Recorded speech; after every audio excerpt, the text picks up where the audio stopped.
Good morning, everyone on YouTube. This is our Abundance Book Club Live. I am here this morning with Vicki Rude. Good morning, Vicki. Good If you morning. if you haven't been reading along with us, we are reading Creating Money, Attracting Abundance. It is an amazing book with a wealth of wisdom. We're going to talk about today, we're going to talk about what to look for along the way as you're building your vision. So often we look for signs that don't serve us and actually hold us back. So, what are the signs that we actually look for that support us in building it and moving forward powerfully? So, we're going to talk about that today, and I'll read it directly from the book. In the meantime, if you've not subscribe so you can get these lives. And if you're not here with us at 10 a.m. Eastern, Monday through Friday, you can always listen to it later and really extract what we're reading from the book. And I highly recommend getting the books because there's things that we don't talk about in the lives that are just so good. This book is so good.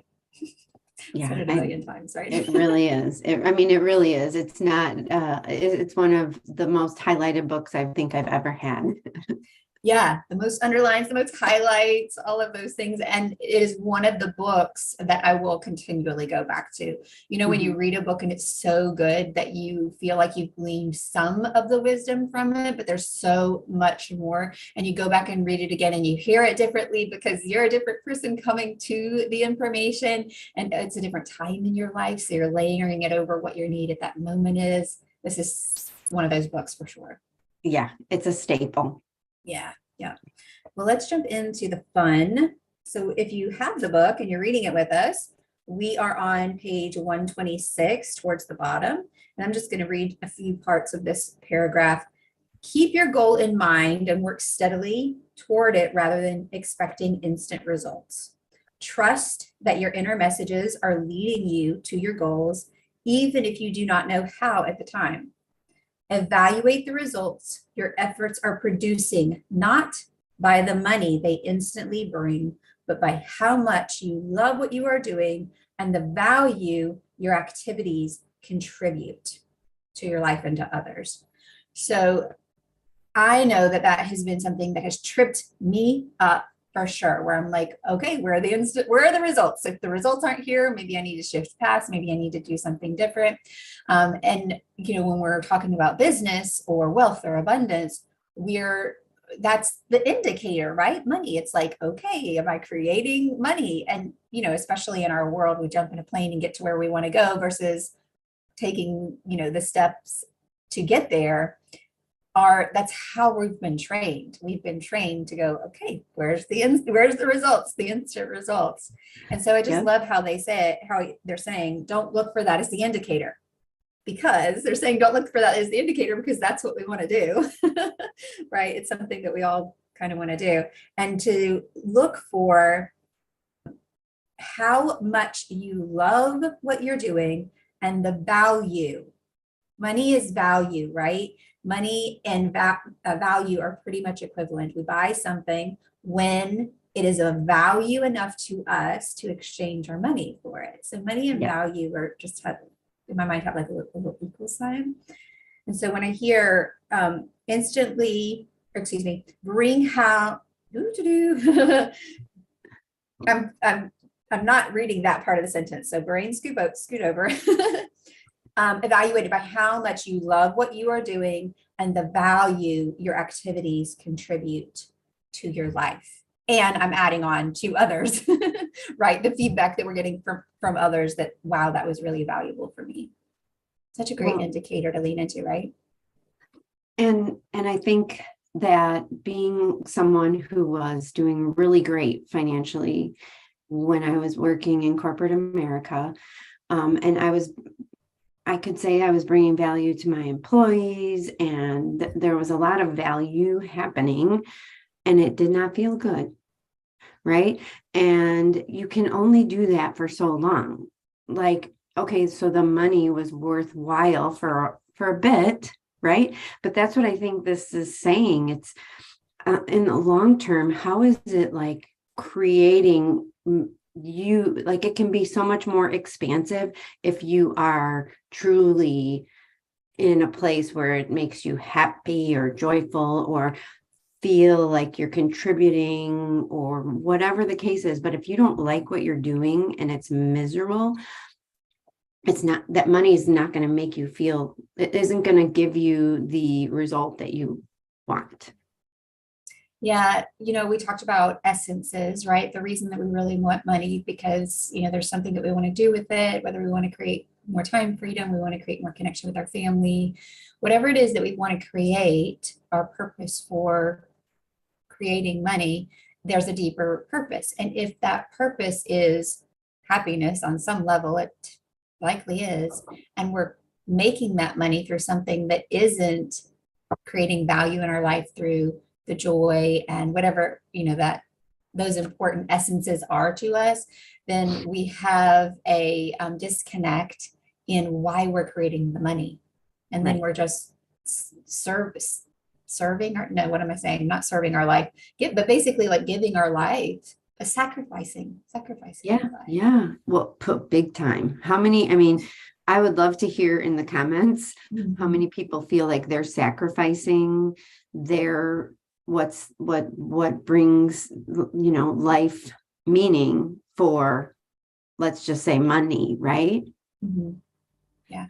Yeah. And even, for me, I did sales for a while too and loved it, loved what I learned from it, but ultimately it wasn't soul fulfilling.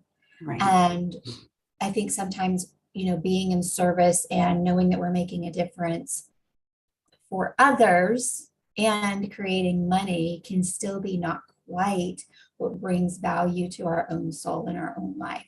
So just some Right. different layers on all of that to look at for each of us. Well, and I think what I'm hearing the most loud and clear, what this is telling me in my personal life is when I am fulfilled and when I am feeling like I'm bringing value, or like this is good, gives me positive fuel, right? There's so many more opportunities, and those are, I don't know about you, but I talk about being in flow and being in the zone and being, and sometimes you're not, right? You're not always in that. But when I'm doing something that like when I'm not focused on the money, the results per se, the specific results, when I'm more focused on, like we were talking about, vision or what's possible and being open, because I think in the beginning it said something about being open to what we're seeing, like what's out there. That's when it flows, and it's just so much more, like you said, soul filling. Mhm. Yeah. Yeah. Creating money from that place is joyful. And then we're creating on the front end and creating it on the back end. And something that you said, I was going to anchor into because the next piece is about that, but I will just read the next piece because it really goes into when we are loving something so much, when we are doing something that creates so much value in our lives, we it's not only that we're creating from a place that we enjoy, we're actually creating much bigger results, and there's a reason for it. So I'm going to read this and it will support with where we're going. The gardeners who love their crops will go out whenever necessary to weed, prune, and till the soil. Of course, their crops are more beautiful and more fruitful than those gardeners who resent their work, tend their plants only when they have to, and put minimum attention into gardening. That is just where it's at. I mean, when we love something, we do it over and over and over again because it's so joyful. And I think about, like for me, plants are one of the things that really teach us about abundance.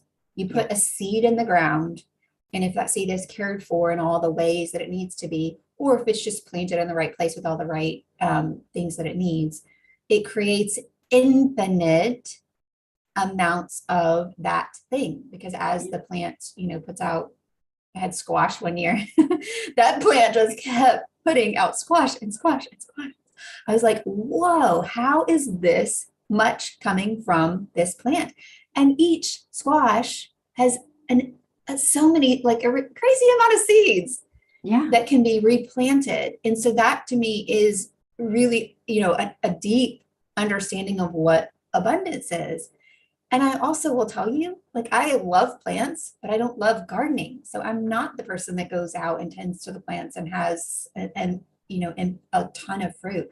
But those that do, you can see that their love for it and their attention to it and their constantly being on top of all of the needs and nurturing that plant is what creates those results.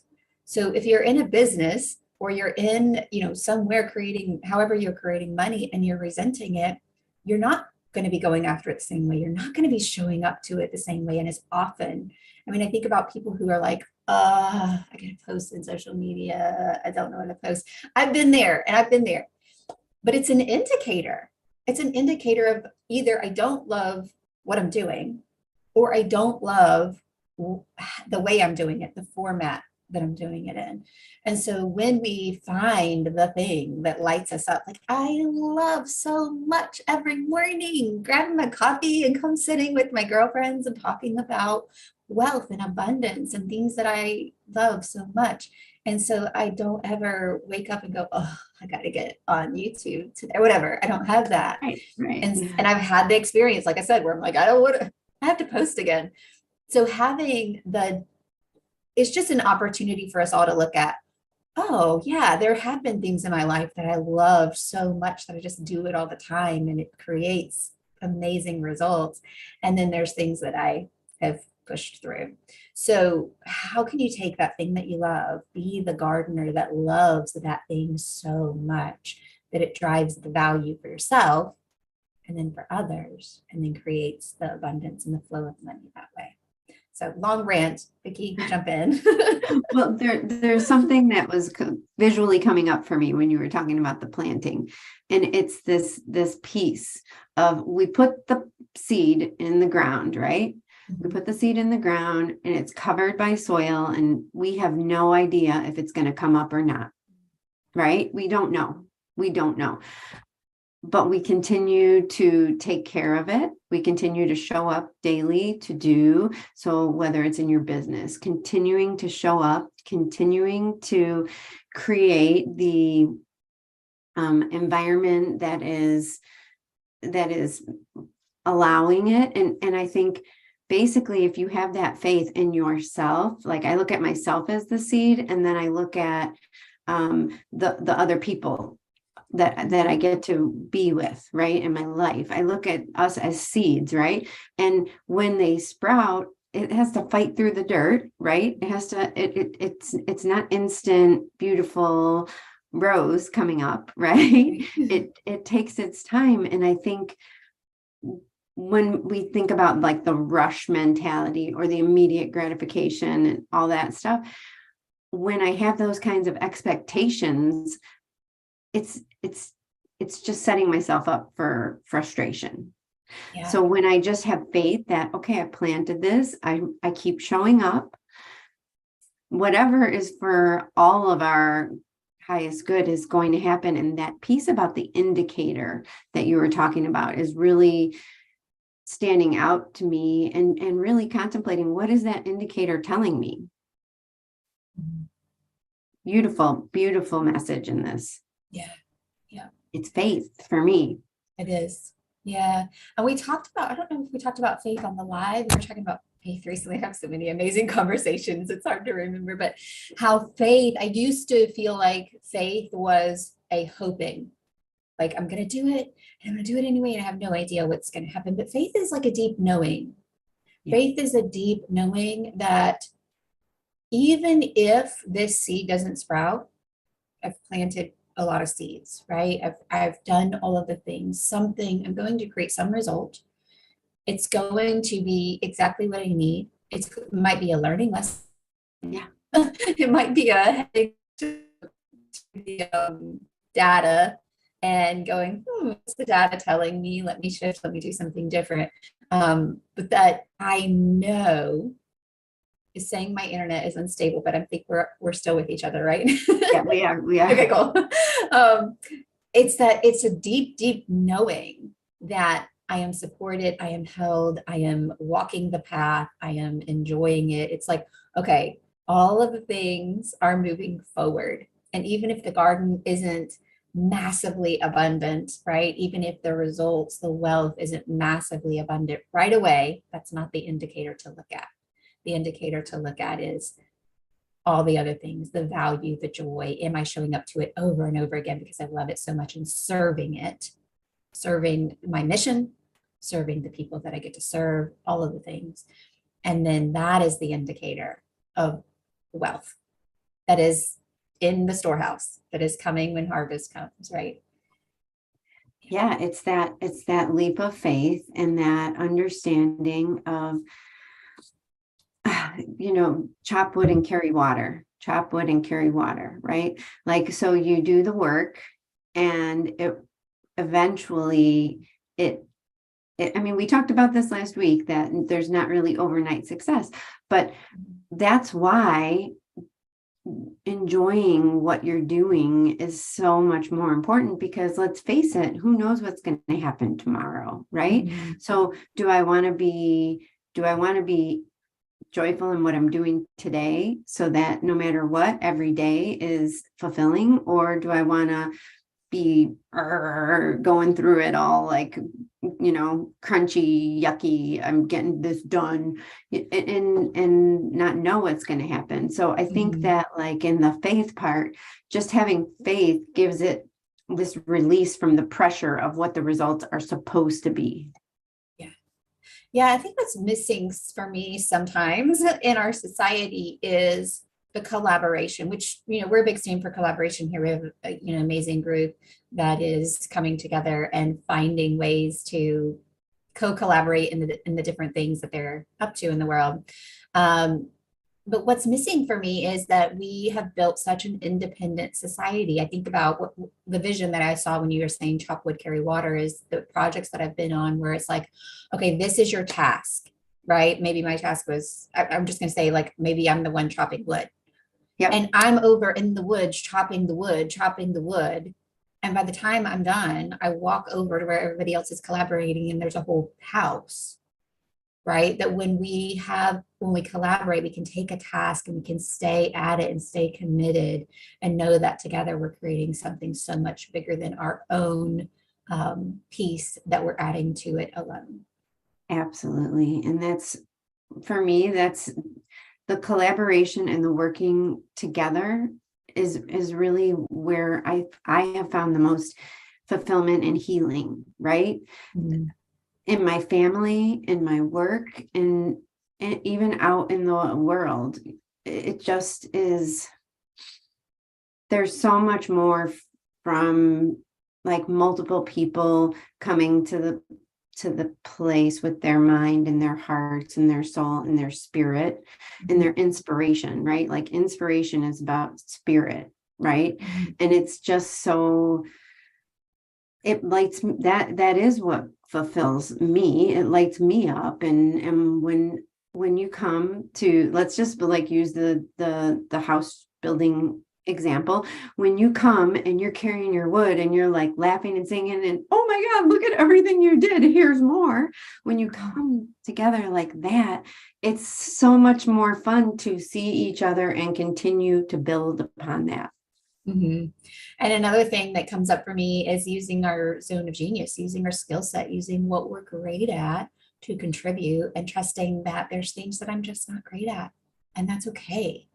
I have my youngest who has struggled with some things in school, and then other things he's has skills at. And one of the things I've been very intentional with him is that there's things that you are great at, and you get to, like, pull your confidence from that. No, that's who you are. And there's things you're not good at. That's okay. There's someone else that's good at it. Doesn't mean that they're a better person than you, but it means that they understand that skill set. So they're going to be that person that's going to show up and do that really well. So you get to lean into what you do well. So collaboration allows that even more. Well, right. And you get to use that indicator that you were talking about to figure that out, right? Yeah. What brings you value? What brings you joy? Well, and I think that's where, in a lot of my classes, I always start with, what is that thing that you do that time like melts away because you love doing it so much, and to really notice that, because a lot of times people don't know their zone of genius, right? And I highly recommend the Big Leap Amazing So book. So good. one of my favorites. But when we're looking, like when we're noticing in our day, oh, this is really fun. When we are intentional about thinking about that, that's when we get clear on what that is. Because a lot of times you can be in your zone of excellence. You might do something well, but you don't like doing it. Like I did really well at my job, but it wasn't where my heart was at. And now I'm in a place where my heart is at. And it's just, I believe I'm doing so much more. And it's so much easier. Yeah. Yeah. You're the gardener out there tending the garden, just humming away, loving every Yeah. moment. Yeah. Yeah. And making a difference. We're Awesome. gardening, we're building houses, what a beautiful, sustainable Great way of analogy. living. Yes. See, even in our metaphors. Yeah, exactly. Oh, Vicki, I have enjoyed this conversation so much. As always, we're going to say goodbye to YouTube. So for everyone on YouTube, if you do want to follow Vicki, you can check her out at Vicki Rude Coaching on Instagram. Of course, she's here with me every Friday and Monday as well. Monday. So come hang out with us in either and or all of those places. And we're going to say goodbye for today.